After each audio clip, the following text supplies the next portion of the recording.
මිනසන් කොනිචිවා ඔන්න ඊගාවට මම දැන් දෙවනි ප්‍රශ්න පත්‍ර ආකෘතියෙන් තමයි ඔයාව හම්බ වෙන්න ආවේ. හරි මෙතෙන්දි පුතේ දෙවනි ප්‍රශ්න පත්‍ර ආකෘතිය කියලා කියන්නේ පළවෙනි ප්‍රශ්න පත්‍රය වගේ නෙමෙයි. සම්පූර්ණයෙන්ම ගත්තහම ඔයාට ලියන්න තියෙන පේපර් එකක් තියන්නේ පැය 3ක. එතකොට මෙන්න මේක තමයි බරපතලම කාරණාව වෙන්නේ. මොකද හේතුව මෙයාට තමයි ළමයි වැඩේ චොර කරගන්නේ, අනාගන්නේ, පජාත කරගන්නේ, කුජීත කරගන්නේ. හේතුව මෙයාට හරියට මූණ දෙය ගන්න බෑ. මොකද ළමයි දැනුවත් නැහැ සමහර කරුණු කාරණා සම්බන්ධව. අන්න ඒක පැහැදිලි කරලා දෙන්න තමයි මම මේ වීඩියෝ එක ඔයාලට අරගෙන ආවේ. හරි මෙතෙන්දී අපිට ප්‍රධාන ප්‍රශ්න 6ක් තියෙනවා. ඔයා ඒක ගැන දැනටමත් දැනුවත්. නේ සාමාන්‍ය අවස්ථාවක් හැටියට. එතකොට ඔන්න ප්‍රශ්න 6. මේකෙදි පළවෙනි ප්‍රශ්නය ඡේද ඒ වගේම තමයි සාහිත්‍ය. ඔන්න ඔය විදිහට තමයි අපිට හම්බ වෙන්නේ. හරි අංක 2. දෙවැනි අවස්ථාවේදී කයිවා සංවාද විදිහට තමයි යන්නේ. තුන්වෙනි අවස්ථාව පරිවර්තනය.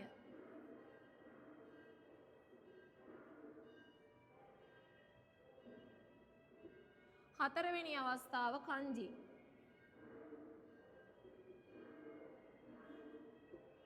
පස්වෙනි අවස්ථාව රචනාව සකුබුන් එක.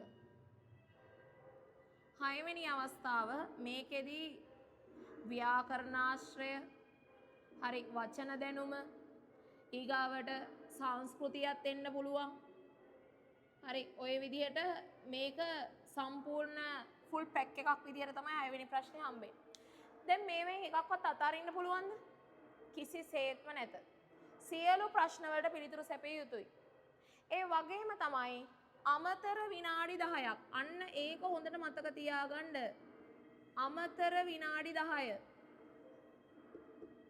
මේකෙදි ඔයාලට කරන්න වැඩක් තියෙනවා. අන්න ඒක නිසා තමයි මම මේකත් උලුප්පලම කියන්නේ. හරි. අංක 1. ප්‍රශ්න පත්‍රයේ පැය 3යි. පැය 3ක ප්‍රශ්න පත්‍රයේට ප්‍රශ්න 6යි. මේ ප්‍රශ්න 6ට එතකොට එක ප්‍රශ්නයකට පැය භාගයයි.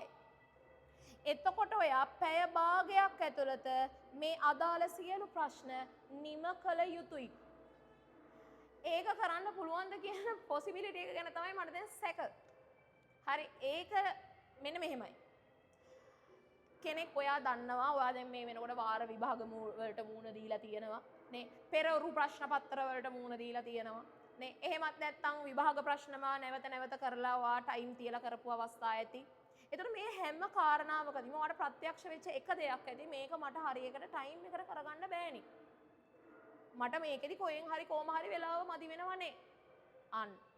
ඔන්න ඔය කතාවට තමයි මම උත්තර දෙන්නේ. දැන් අංක 1. මේ අමතර විනාඩි 10 තියෙනවනේ. හරි.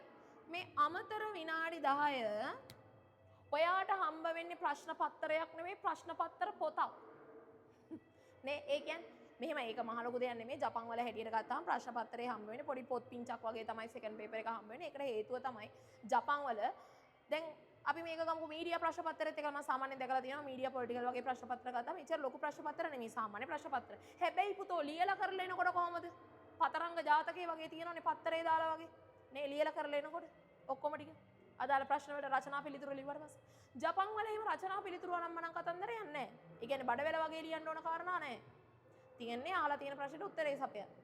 ඒතර ඒක නිසා තමයි සම්පූර්ණයෙන් ඔයාලට print කරපු ප්‍රශ්න පත්‍රය හම්බෙන්නේ. ඒකට තමයි ඔයාලට උත්තර ලියන්න තියෙන්නේ. ඉතින් ඒක අමුතු ලොකු හිස රදයක් කරගන්න යන්න එපා. බොරු බයක් ඇති කරගන්න එපා. හරි ඒක තමයි රටාව විදිහ. හරි එතකොට ඔයා පළවෙනියටම කරන්න ඕන කතාව මම ඔයාලට දෙයක් කියන්නම්. ඔයා කරන්නේ හරි ගොබ්බ තාලේට ප්‍රශ්න පත්‍රේ. ඇයි මං එහෙම කියන්නේ? පුතේ මේ ප්‍රශ්න පත්‍රේ කොතනකවත් ලියවිලා නැහැ. ප්‍රශ්න පත්‍රයේ ප්‍රශ්න තියෙන අනුපිළිවෙලටම තමයි ප්‍රශ්න පත්‍රේ කරන්න ඕනේ කියලා. හරි පළවෙනි ප්‍රශ්නේ ඡේද වුණ පළියට ඒක මුලින්ම පටන් ගන්න ඕනේ කියලා නියමයක් නැහැ. එහෙනම් ගොබ්බතාලේට ප්‍රශ්න පත්‍රයේ මුලින්ම අංක 1ට පුදනකොටම කාපියක් වගේ ඡේද ප්‍රශ්නෙන් පටන් ගන්න එපා. මොකද හේතුව ඡේද ප්‍රශ්නේ දකින්නකොටම හරි එක පාටම ආයි රවිකිඤ්ඤ ගහගෙන තමයි වැඩේ පටන් ගන්නෙ. නේ දැක්කහම කරාම බඩවලේ වගේ අරක පේනකොට කරනකොට බුදු අම්මේ ෆීලින් එකකට යනවා. නේ එතකොට එතනදී ඔයා ඒක චොර කරගන්නවා කියන්නේ උඹ ඔතනදී ලොටනවාමයි පළවෙනි පැය තුනෙන් පැයක් මොතන්ට කැප කරනවා වැඩේ හබා. තව ප්‍රශ්නයකට මිඩංගු කරන්න තියෙන පැය භාගෙ තමයි උඹ එතනට ගන්නෙ. අන්න ඒ නිසා පුතේ මේකෙන් පටන් ගන්න යන්න තරම් ගොබ්බියෝ වෙන්න එපා. හරි අංක 1 මම කියන පිළිවෙලට ප්‍රශ්න පත්‍රය කරන්න. මොකද හේතුව මම කියන පිළිවෙලට ප්‍රශ්න පත්‍රය කරනවා කියන්නේ මේක සාර්ථක අද්දුටුවයි ප්‍රත්‍යක්ෂ අත්දැකීමක් ගැනයි මම මේ කියන්නේ. හරියටම මේක කළමනාකරණය කරගත්තොත් පැය 3 ප්‍රශ්න පත්‍රයේ පැය 2කට කරන්න පුළුවන්. ඒ කොහොමද? ඔයා මුලින්ම කරන්න ඕන මෙන්න මෙයා අංක 1. හරි ඇයි? ප්‍රශ්න පත්‍රයේ මුලින්ම ඔයා අතට ගන්න. හරි. අතට ගත්තාම අමතර විනාඩි 10ක් දෙනවනේ. අමතර විනාඩි 10ේදී ඔයා මුලින්ම කරන්න ඕන ටක් ගාලා ගිහිල්ලා බලපන් රචනා මාතෘකාව මොකක්ද කියලා. ඇවිල්ලා තියෙන රචනා මාතෘකාව. රචනා මාතෘකාව ඔළුවේ තියාගෙන රචනා මාතෘකාවට ඔයා වැඩිපුරම කරන එක තමයි රචනාව ලියනකොට රචනාව ලියනව නෙමෙයි රචනාවට කරුණු හිතනවා. ඒකෙදි ඔයා වෙලාව කන්නෙම හිතන්න ගිහිල්ලා. අන්න ඒකට විකල්පයක් විදිහට මම කියන්නේ ටක් ගාලා ප්‍රශ්න පත්‍රයේ පෙරලපු ගමන් මේ අමතර විනාඩි 10 කියන්නේ ඔයා තාම ප්‍රශ්න පත්‍රේ පටන් අරන් නැහැ. රචනාව බලලා ඔළුවේ තියාගත්තොත් පොඩ්ඩක් හිතනකොට මොකද අපි ප්‍රශ්න පත්‍රයේ මේක එල්ලේ ඉන්නේ අපේ සිහිය එහෙම තියන්නේ එතකොට රචනා මාතෘකාව ඔළුවේ තියනවා කියන්නේ ඔයා පොඩ්ඩක් බලලා කරලා ඔයාට එතකොට හිතන්න කරන්න පුළුවන් අම්මට මම මෙහෙම ලිව්වොත් හොඳයි. ඡේදය දකින්නකොට ඡේද එකක් ලස්සනට තියෙනවා කියලා මතක් වෙනවා අන්න රචනාවට ගලපගත්තොත් හොඳයි කියලා හිතනවා ලියනවා ගිහින් රචනාවේ. අන්න ඒකයි පොයින්ට් එක. ඒක නිසා තමයි මම කිව්වේ පොඩ්ඩක් අමතර විනාඩි 10 ඇතුළතදී පොඩ්ඩක් රචනා මාතෘකාව කලින් ඉඳන්ම බලවලා තියාගනින් ඔළුව සරසගෙන ඉඳපන්. ඊට පස්සේ ඔයා ඒ අමතර විනාඩි 10 ඊගව ටක් ගාලා ඩාර් ගාලා ගිහිල්ලා බලන්න පොඩ්ඩක් ඇවිල්ලා තියෙන ප්‍රධාන කයිව මාතෘකාව. ඔයාගේ මහා කයිව එක ලියන්න තියෙන මාතෘකාව මොකද්ද ඇවිල්ලා තියෙන්නේ කියලා. හරි අන්න ඒකත් පොඩ්ඩක් තියාගන්න ඔළුවේ. ඔන්න ඔය දෙකට රෙඩි පිට ලස්සන ප්‍රශ්න පත්‍රයේ තෝරගෙන පෙරලගෙන බලපන් මෙන්න මෙතනට පළවෙනියටම වරෙන්. හරි මං කියන්නේ අමතර විනාඩි 10 දී ඒ ටික බලලා කරලා රෙඩි පිට ඉඳලා ඕකේ ස්ටාර්ට් නව් කියලා ගත්ත ගමන් හරි ප්‍රශ්න පත්‍රයේ පෙරළුවා ගාන්ට ටක් ගාලා ලැංගෙන්න ඕනේ මෙන්න මෙතනට. එහෙම ආවහම ඔයා මෙතනට කංජි ටික පාඩම් කරලා තියෙන ළමෙක් නම් මොකද මතක තියාගනින් පුතේ කංජි අච්චු පොතේ පළවෙනි පාඩම් 26 පළවෙනි පාඩම් 13 පුළුවන් කියන්නේ ඌ අනිවාර්යෙන් S එකක් කවර් කරගන්න පුළුවන් උට. හරි එතකොට සාමාන්‍ය ප්‍රශ්න පත්‍ර සම්පූර්ණ හැම එකේම ආරම්භ බලපං මං කියන මේ සත්‍ය කතන්දරේ මේ මං කියන කතාව සත්‍යද අසත්‍යද කියලා කංජි වල හැම වෙලාවෙම 70%ක් විතර බේස් වෙලා තියෙන්නේ පළවෙනි පාඩම් 13. හරි එතකොට මෙතෙන්දී හොඳට මතක තියාගන්න මම එකෙන් කියන්නේ පළවෙනි පාඩම් 13 පාඩම් කරලා ඉතුරු ටික හලන්න කියන එක නෙමෙයි. මම කියන්නේ ඒකට වැඩිපුර අවධානයක් දෙන්න. මොකද හැම වෙලේම කැරකි එන නිසා. මෙතෙන්දී ඔයා හරියට කංජි පාඩම් කරලා තියෙන ළමෙක් නම් ඔයාට හොඳ කංජි මතකයක් තියෙනවා නම් ඔයා කංජි වලට දැනටමත් රෙඩි නම් ඔයාට අන්න එතෙන්දී මේක විනාඩි 15කට කරගන්න බැරි කමක් නැහැ. ඇයි දෙයනේ මෙතන තියෙන්නේ වචන 20ක් ලියන්න. හරි.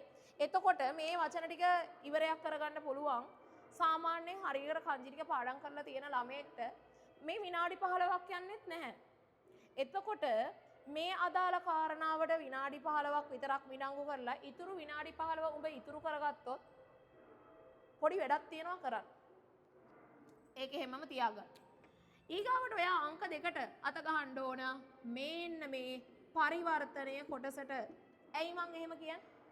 පුතේ පරිවර්තනයට එන්නේ අවම වශයෙන් වාක්‍ය 15ක් 17ක් අතර උපරිම වශයෙන් වාක්‍ය 20ක්. ඒතර ඔය සම්බන්ධව ගත්තාම ලොකු කාරණා ටිකක් බේසෙන්නේ නැහැ. සහ අනිත් එක තමයි සාමාන්‍යයෙන් මේ පරිවර්තනයේ කොටස ගත්තාම ප්‍රොපර් අමාරු කරන්නේ නැහැ. ඇයි ඒකට හේතුව? ඒ මානසික සාමාන්‍යයෙන් ඔක ලියනකොට ගොඩක් වෙලාට එකම ග්‍රැමර් පොයින්ට් එකෙන් මේක ලියනවා. උදාහරණයකට පොඩ්ඩක් ගිහිලා බලන්න 2022 23 ප්‍රශ්න පත්‍රයේ ඇති නේ අරුකින කේයිතයි දෙන්නා ඔත්සු කයි නගර අරුකු කොතෝ ඒ කියන්නේ මේ පාරේ ජංගම දුරකථන භාවිතා කරන ගමන් ඇවිදින ගැන තමයි ඒක කියන්නේ. ඉතින් ඕකේ අරුකි නගර.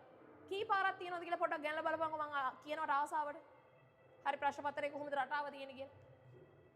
හරි. ඊගාවට දැන් 2024 ඇවිල්ලා තිබ්බ මට මතක විදිහට මේ අරුබයිතෝ ගැන ඇවිල්ලා තිබ්බ පාර්ට් ටයිම් ජොබ් ගැන. අරුබයිතෝ එකේ ගොඩක් වෙලාට මම තිබ්බ දෙයක් ගොඩක් වෙලාට තිබ්බ ග්‍රැමර් පොයින්ට් එක කොතක දෙකිරු.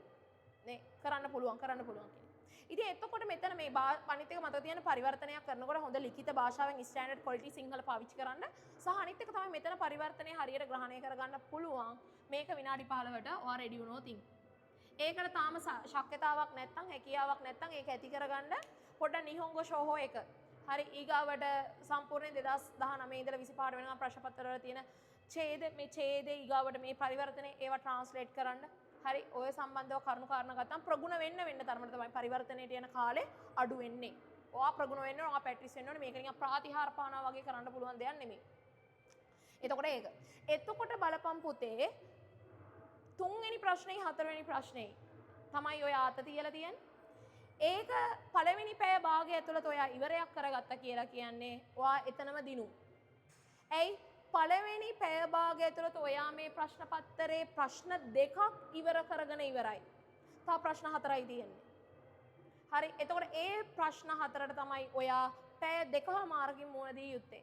ඔයා එතකොට දැන් ඉතුරු කරගත්ත පැය භාගයට මොකද කරන්නේ? ඔයා ඉතුරු කරගත්ත පැය භාගෙ දෙන්න ඕන මෙන්න මෙයාටයි දෙන්න ඕන.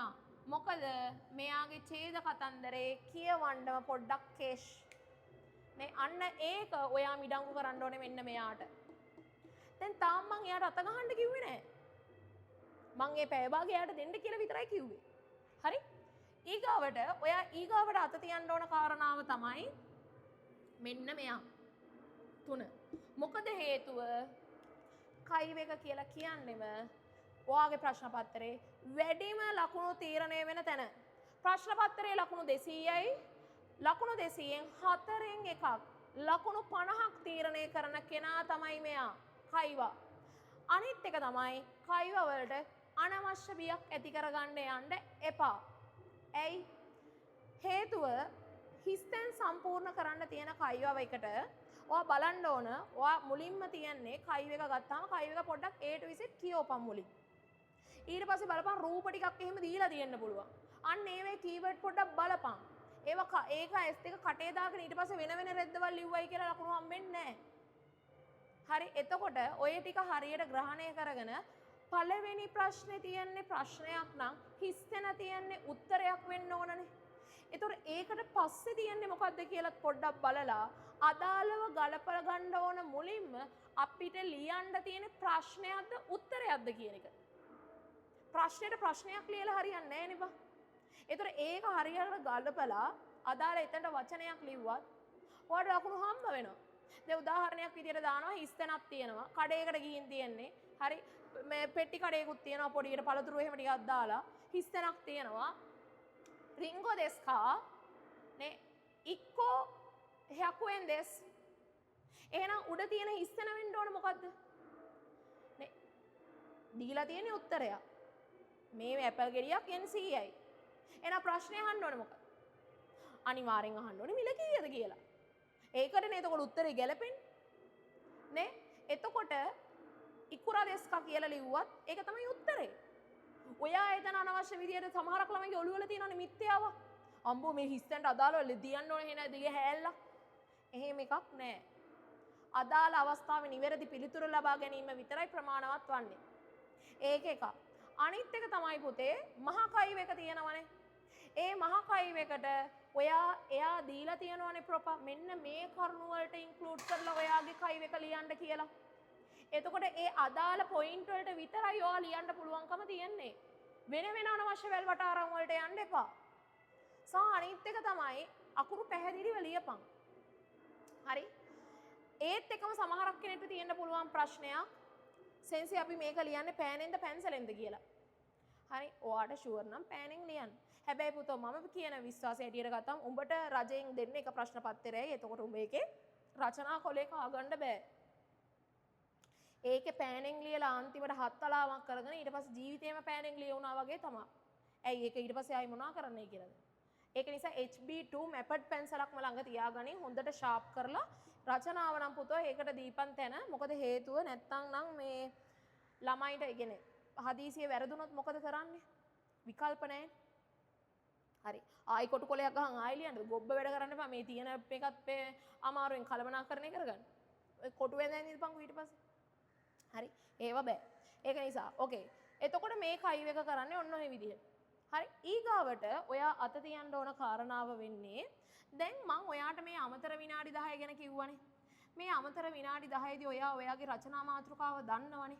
ඔයා එතකොට ඒකට අමුතුවෙන්ම පැය භාගයක් මිඩංගු කරන් යන්න තිරිසනෙක් වෙන්න එපා. හරි. ඒ පැය භාගේ ඔයා මේ ප්‍රශ්න පත්තරේටම දීලා ඔයා මුළු ප්‍රශ්න පත්තරේ පුරාවටම මම කියන්නේ රචනාව ලියන්න. ඒකට වෙලාවක් අමුතුවෙන්ම මිඩංගු කරලා ඔයා ලියනව නේද? එතකොට ඔයාට ඒ වැඩේ කෙරෙන්නේ නැහැ. ඒ කියන්නේ පුතේ එතනදී වා හිත ඉන්නවා. මාතෘකාවට අනුව කරුණු ගලප ඉන්නවා. ඉතින් එහෙම වෙන්න ඕනේ නැහැ. ඒකට අදාළ කරන මගේ පන්තිවල නම් මම කියලා දෙනවා සම්පූර්ණයෙන් ගත්තාම එහෙම ගත්තාම රචනාවට මැජික් එකක්. අමුතු මැජික් එකක් නෙමෙයි. හරි රචනාව කෙරෙන්න ඕන විකල්පයක්. අන්න ඒ විකල්පයට අනුගත වෙලා ඒක කරනකොට ඔයාට ඒක කරගන්න පුළුවන්. සහ මම ඒක ගැන පැහැදිලි කරලා තියෙන්නේ. එතකොට මං මගේ පන්තියට සම්බන්ධ වෙන ළමෙක් ඉන්නවනම් මං ඒ ගැන කියලා දීලා තියෙන්නේ. එතකොට මේ රචනාවේ පුතේ ඔයාලට දුනත් මගේ පන්තියකට හිටියා හෝ නැතා හෝ මේක බලන්න ඔයාලා හැමෝටම රචනාවේදී කියන්න තියෙන පුතේ රචනාවට අමුතුවෙන් වෙලාව මිඩම් කරන්න එපා. අමතර විනාඩි 10 දී ඔයා දැනගන්නවා රචනා මාතෘකාව. ඒ රචනා මාතෘකාවට අදාළ ඔයාට මේ ටික කම්ප්ලීට් කරන් යනකොට ඔයාට සමහර වාක්‍ය දකින්නකොට සමහර ප්‍රශ්න තියෙන තැන් දකින්නකොට විශේෂයෙන් ඡේද දකින්නකොට පරිවර්තනයේ තියෙන ඇතම් කාරණා දකින්නකොට ඔයාට ඉබේටම පහළ වෙන අම්මරසිරි මම මේක මෙතනට රචනාව ගැලපුවොත් හොඳයි. මම මෙතනට මේක දැම්මනම් හරි. මේ රචනා මාතෘකාවට මේක ගැලපෙනවා. අන්න ඒ වගේ එනකොට කරනකොට ඔයා ඒක ඉබේම ලිය. මොකද රචනාවේ උඩරිම ලියවෙන්න පුළුවන් වාක්‍ය පුතේ උඩරිම තියෙන්නේ 15යි හරියට ලියන එකට. ඔය කොටු 400 ඊට වඩා වැඩියමක් කරන්න බෑ. සහ රචනාව කියලා කියන්නේ උඹේ සම්පූර්ණයෙන්ම දැනුම බලන්න පුළුවන්කම තියෙන හොඳම මිනුම් දණ්ඩ. මොකද ඔයා කොච්චර මේ රචනාව ඇතුලේ අපි දන්නවා සාමාන්‍යයෙන් එකම ග්‍රැමර් පොයින්ට් එක ලිව්වොත් හරියන්නේ නැහැ. එකම කංජිය දදාර ලොට යවුවොත් හරියන්නේ නැහැ. නේ එතකොට සම්පූර්ණයෙන් ගත්තම ලස්සන ඒ කියන්නේ මාතෘකාවට ලස්සනට අපි කරුණු ගලපලා තියෙන්න ඕනේ. අදාළ වාක්‍ය ටික ලස්සනට ගලපලා. එතකොට මේ වාක්‍ය හැම වෙලේම බලන්න ඕනේ තමන් එකකට එකක් වෙනස් වාක්‍ය ලියන්න. නේ ඒ කියන්නේ දැන් උදාහරණයක් කොතක දෙකිමස් ලිව්වනම් ආයි කොතක දෙකිමස් වලින් ලියන්න එපා. නේ කොතක දෙකිමස් වලට සමාන එකක් තියෙනවා කනෝකේ. ඒකට යන්න. නේ තේ කරා වලින් ලිව්වනම් තේ කරාම ලියන්න ඕනේ නැහැ. තව ග්‍රැමර් පොයින්ට් එකක් තියෙනවා තා අතෝ දෙයි කියලා. ඒකට යන්න. නේ අන්න ওই විදිහට ගත්තාම අපිට ඔප්ෂන් තියෙනවා. අපි මෙතනදී බලන්න ඕනේ අපේ performance කොහොමද කියන එකට තමයි අපිට ලකුණු දෙන්නේ. එතකොට ඒවා ගත්තාම ඒකට එකපාරක් කාලයක් මිඩංගු කරන්න එපා. ඔයා සම්පූර්ණයෙන් ওই ප්‍රශ්න පත්‍රය කරගෙන යන අතරවාරේ ජීවනිකංගයතේ. නේ බොහොම නිදහසේ සරල ආරෙන් හිතලා ඔයා ඒ විදිහට එන විදිහට වාක්‍ය ටික ලියාගෙන යන්නයි තියෙන්නේ. එතකොට ඔයාට ඕක ඉබේම ලියවිලා. මම කියන විදිහට එක ප්‍රශ්න පත්‍රයක් කරලා බලන්න. එතකොට ඔයාට මේකේ සත්‍යසතාවය හොයාගන්න පුළුවන්. ඇත්තට මේ ගැන කියන කතාව ඇත්තද කියලා. ඊගාවට ඔයා එතකොට මම මේකට අමතරේ ටයිම් එකක් දෙන්නේ නැහැ. ඔයා ඒක මුළු ප්‍රශ්න පත්‍රේ පුරාවටම ලියන්න. එතකොට ඔයාට ලස්සනට ලියවෙයි. ඊගාවට ඔයා එන්න ඕන ඊගාව කතන්දරය ඇතුළේ මෙන්න මේක පොඩ්ඩක් ඉවරයක් කරලා දාගනින්. ඔන්න එන්න ඕන 4 වෙනි අවස්ථාවට. හරි. ඇයි ඒකේ තියෙන හිස්තැන් සම්පූර්ණ කරන්නයි අර ස්ට්‍රක්චරල් එකක් නේ තියෙන්නේ. එතකොට මේක මේ වල්වට මේ කියන්නේ වැල්වට අරන් අනම්මනම් කතන්දරත් නේ. ටට්ටක් ගාලා මේව කරගන්න පුළුවන්. ඊගාවට ඔන්න පුතේ ගෙදර ඉඳන්ම අරන් යන්න පුළුවන් ලකුණු 20ක් තමයි මෙන්න මෙතන තියෙන්නේ. හරි. ඒ කියන්නේ මේ පාර අනිවාර්යෙන් ගත්තොත් එහෙම සාමාන්‍යයෙන් වැඩි ප්‍රතිශතයක් තියෙන්නේ යුමෙජුයා සහ හෂිරේ මෙරස. මොකද දැන් අමෙනිම මගසු පට්ට ගහන්න පුළුවන් උඩරින් පට්ට ගහලා තියෙන්නේ. තව පට්ට ගහන්න පුළුවන්. ඒක වෙනම කතාවක්. ඒක පට්ට ගහයි කියලා මට සාමාන්‍යයෙන් හිතෙන්නේ නැහැ. හැබැයි ඒයිද දන්නෙත් නැහැ. අපිට එහෙම කියන්න බෑ. ජපන් වල කවදාවත් කියන්න බෑ. අනුමාන කියලා දෙයක් ඒ මොනවාද ඒව බෑ. හරි. ජපන් වල ඒව නැහැ. එතකොට මේ සාමාන්‍ය ප්‍රතිශතයකට කියන්න පුළුවන්. හෂිරේ මෙරසු එකෙන් තාම චැප්ටර් 5යි චැප්ටර් 7යි සාමාන්‍යයෙන් ඇවිත් නැහැ. සහ අනිත් එක තමයි යුමෙජුයත් පොඩ්ඩක් තාම හරියකට දැන් මේ අවුරුදු 2-3 ඇතුළත ඇවිත් නැහැ. 2023න් පස්සේ මම හිතන්නේ නැහැ 2024 තිබ්බේ නැහැ 2025 ඒත් නැහැ 2025 අමිනින් මගේ විතරනේ ආවේ ඒකලා ඒක නිසා අපි බලමු ඉතින් යුමෙජුයා සහ හෂිරේ මෙරසු අතර තමයි දෝලණය වීම සිද්ධ වෙන්නේ. ඒ කොහොම වෙතත් ඒ ආරම්මන කතන්දර අදාළ නැහැ. කොහොම වෙතත් 3ටම රෙඩි වෙලා යන්න. මොකද සාහිත්‍යවල ලකුණු 20 කියන්නේ ඕක අමුතුවෙන් දෙන්නේ මේ. මොකද ඔයා සාහිත්‍යවල දකින ඡේදේ ඔයා මීට කලින් දැකලා කරලා ඕක වචනයක් නෑර ට්‍රාන්ස්ලේට් එකත් ගහලා තියෙන ඡේදයක්. හැබැයි ඔයාට මෙතන ඡේදේ මේ ඡේදේ අන්සීන් පැසේජ් එක. ඒ කියන්නේ ජීවිතේට දැකලා නෑ ප්‍රොපා තමා ලියලා ඔයාගේ අතට දෙන්නේ. එහෙනම් අන්න ඒ පැය භාගේ තියාගන්න කිව්වේ මේකට තමයි. මොකද මේක කියවලා හරියාකාර අවබෝධයක් ගන්න ඕනේ. සහ අනිත් එක ප්‍රශ්න ටික කියවලා පොඩ්ඩක් ඕනනම් ඒකේ සිංහලෙන් ට්‍රාන්ස්ලේට් එකක් දාගෙන පොඩ්ඩක් උඩින් නෝට් එකක් ඊට පස්සේ ඡේද කියවන්න වරේ. එතකොට තියෙනවා ඔළුවේ ගහගත්ත රාමුවක් මෙන්න මේ ප්‍රශ්න ටිකක් තිබ්බා කියලා. මොකද නැත්තම් ඔබට අග කියනකොට මුල අමතකයි මුල කියවනකොට ඡේදේ අග අමතකයි. අන්න ඒක නිසා තමයි මම ඒක පොඩ්ඩක් කිව්වේ. ඔන්න ඔය විදිහට ප්‍රශ්න පත්‍රය ලස්සනට කළමනාකරණය කරගත්තොත් පැය 3ට ලස්සනට මැච් එක ගහලා ඉවරයක් කරගන්න පුළුවන්. හරි. ඕක තමයි සම්පූර්ණ කතාව. මේ විදිහට තමයි ඔයාගේ ප්‍රශ්න පත්‍රයට ඔයා අති සාර්ථකව මුහුණ දිය යුත්තේ. හරි. දැන් මෙතෙන්දී පොඩ්ඩක් මං කියනවට මාව විශ්වාස කරලා මං කියනවට ප්‍රශ්න පත්‍රයක් දෙකක් අරන් මම මේ කියපු විදිහට කරලා බලන්න ටයිම් එක තියලා. වැඩේ කෙරෙනවද කියලා. අන්න ඒ විදිහට ගත්තාම ඔයාලට මොන හරි දැන් කිසි ගැටලුවක් තියෙනවා නම් දැනගන්න යමක් තියෙනවා නම් එහෙමත් නැත්නම් එහෙම ප්‍රශ්න පත්‍රයේ මොන යම් හෝ වෙන ව්‍යාකරණ රටාවක් හරි එහෙමත් නැත්නම් මෙන්න මෙතන සෙන්ස් මෙහෙම වෙන්නේ ඇයි මෙහෙම වෙන්නේ එන්න ඔය විදිහට ඔයාලට මොකක් හරිම දැනගන්න කරන්න තියෙනවා නම් ඔයා මං WhatsApp නම්බර එක දාලා තියෙන්නේ පන්තියට සම්බන්ධ වෙන කවුරු හරි කෙනෙක් ඉන්නවා නම් අන්න ඒකට යොමු කරන්න ඔයාගේ අදාළ කාරණාව ඒ වගේම තමයි මොන යම් දැනගන්න කරුණක් තියෙනවා නම් විමසීමක් තියෙනවා නම් පුතේ කමෙන්ට් එකක් දාන්න කමෙන්ට් කරලා තියන්න මම ඒකට රිප්ලයි දෙන්නම්. හයි. මේ විදිහට තමයි එතකොට ඔයා වගේ විභාගයට මුහුණ දී යුත්තේ. එහෙනම් ඔයාලා හැමෝටම සාර්ථක ඔයාගේ විභාගයට මුහුණ දීමට හැකියාව ලැබේවා කියලා මම ප්‍රාර්ථනා කරනවා. මම මෙතනින් අවසන් කරනවා මේක. මිනාසන් ඔස්කාරේ සමදෙෂ්තා. දොම අරිගතෝ ගොසයිමාස්තා. සයෝනාරා.